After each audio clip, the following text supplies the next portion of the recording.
Hey, welcome to News You Can Use. I'm your host, BG. Imagine being a student, ready to learn, and out of nowhere, your teacher drops the N-word. Actually, don't imagine that, because that's exactly what happened to grade 8 student Amiya. Now, before I tell you any more details, I do need you to do a few things, like subscribing to this channel, tapping that notification bell, and make sure to follow us on all of our social media. Those details, by the way, are in the description below. So, on October 27th, 13-year-old Amiya was sitting in her class at St. Catherine Catholic Elementary School in London, Ontario, where out of nowhere, the teacher just used the N-word. In fact, till this day, she's still in shock. Her mom, Amber, has decided that she wanted to take Amiya out of that school and put her in a new school because of lack of action from school administrators. We actually have both Amber and Amiya ready to tell their story. So let's bring them in. Amber, Amiya, thank you both for joining me here on News You Can Use. First off, so sorry to hear what happened to you. As her mom, I don't even know where to even begin. I guess I should ask you, what happened? Explain to our viewers, what happened at her school? When she came home from school, how she entered my house was a clear sign that something was wrong to me. She was seemed like she was distressed, but she was just upset, and had explained to me that she first off was told to not share with me, so she wasn't sure that she should even share what she was about to share with me, about a book study that she had to do, and she was bothered that she'd have to do this at home for homework. And I said, well, what was it about? And she said, well, first off, my teacher used the N-word, and she actually said it. And I said, pardon me.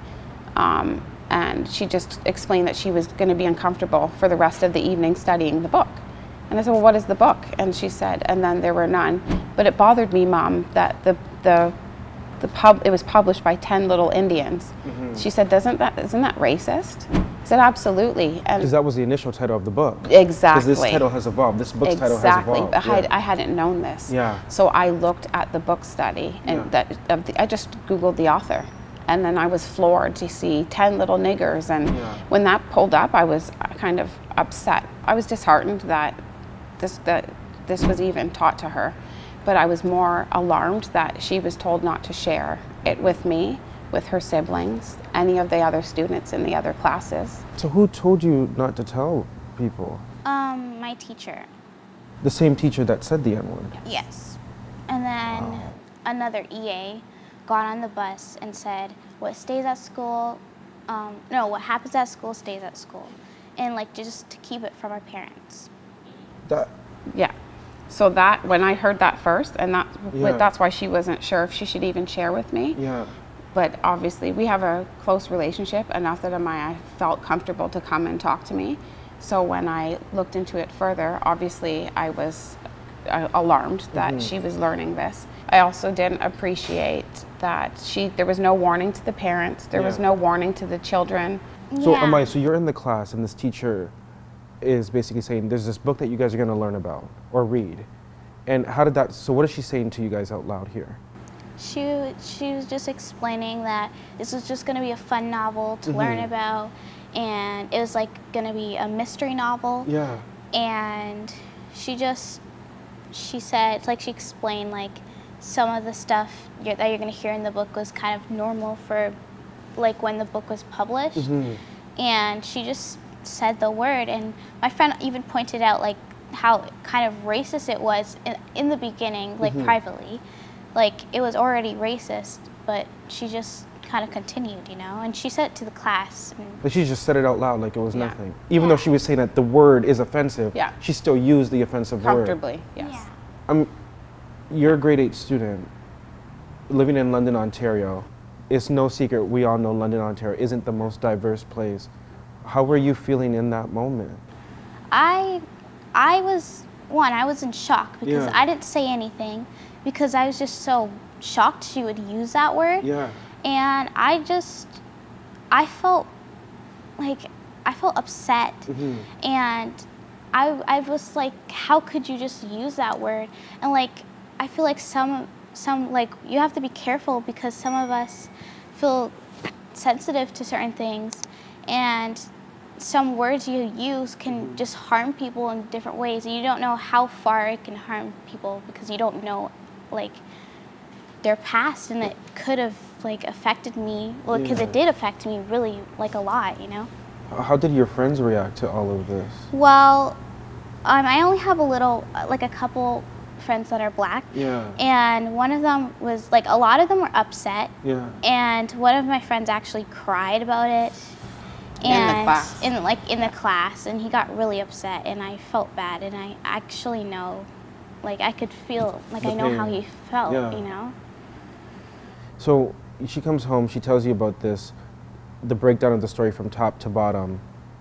Where does your mind go? What's your next step in all of this? I met with the principal after. I was So upset. so you requested a meeting with the principal? I did. I contacted them. I didn't send Amiya back to school. Yeah. She's not comfortable in that environment.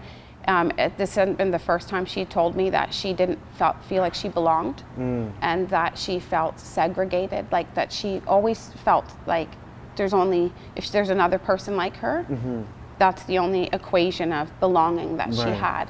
When I requested a meeting, it was to just find a resolution, first of all, and second, just to an apology for my daughter, so she felt comfortable to be back in the class and be included. So how did that meeting go down with the principal? The principal. Did it go right or did it go left? I respect that the principal had the meeting with me and spoke to me and talked to me about like what they were going to do going forward, that they were going to meet with the board and think about removing the book. Yeah. But the teacher, I wanted the teacher held accountable. She's never reached out to me. The teacher still hasn't reached out to you? Never. She's never apologized to me or my child.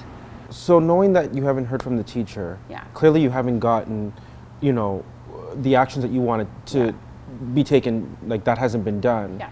Are you back in the classroom now? No, I moved to another school. So you've moved her to another school? Absolutely. Yeah. Yeah. Wow. I find the school more diverse, and I love it, and I have lots of friends, and there's lots of nice people there. And, like, I actually feel like I fit in, because at my other school, I felt lonely. I felt like I didn't belong, you know? Yeah. Because I was always picked last for everything. I was always, like, when there's partner work and you got to choose a partner, I never had a partner.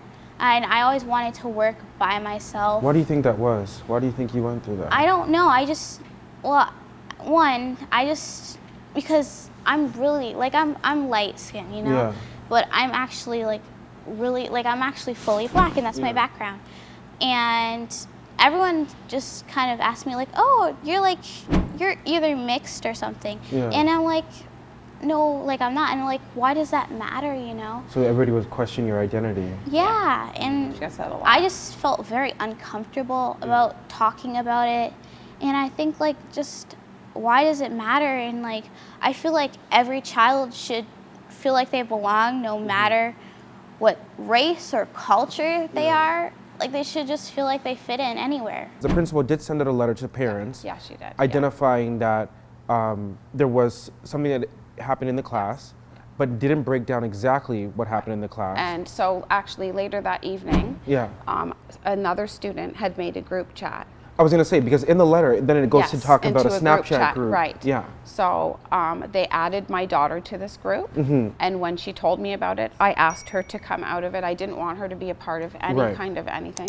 A lot of the kids were defending the teacher, and I understand now we've got a blur of misunderstanding. Fine.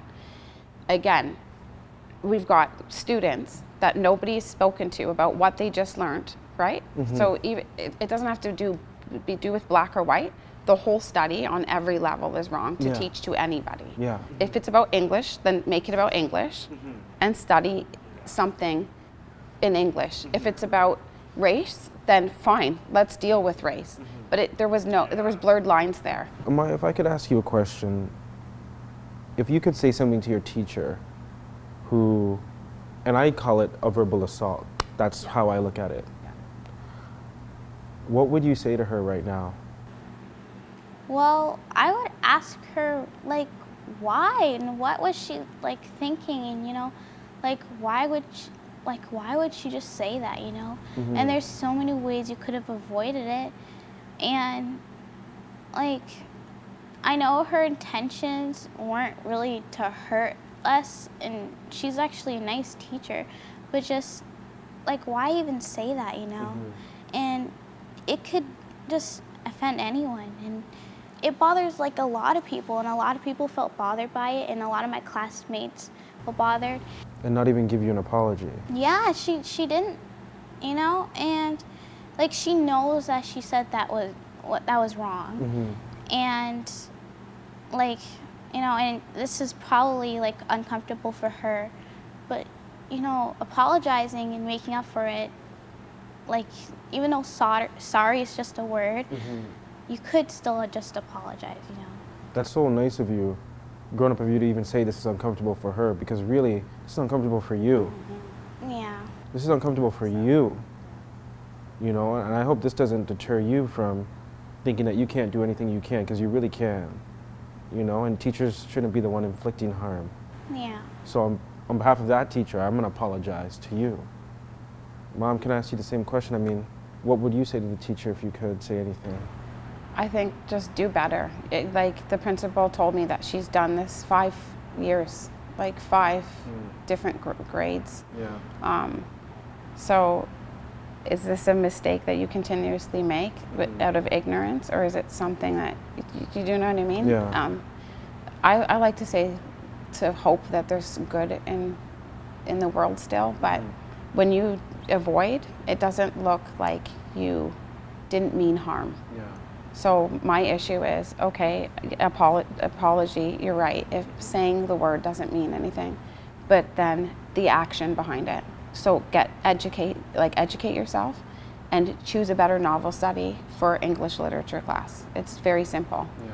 And the N-word, I'd like to, because there's a lot of backlash here with you know, it's just a word and we use it in rap music, and there's the title there, the context, we. When you use it in the context that it's used by our people, it's very different. It's not oppressive the way it is when you hear it in a classroom full of other peers that don't understand race and don't understand oppression. And don't even understand the historical context. Exactly.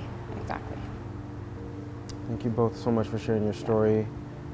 Please keep us updated on how this unfolds, and we're here to support it any way we can. Thank you.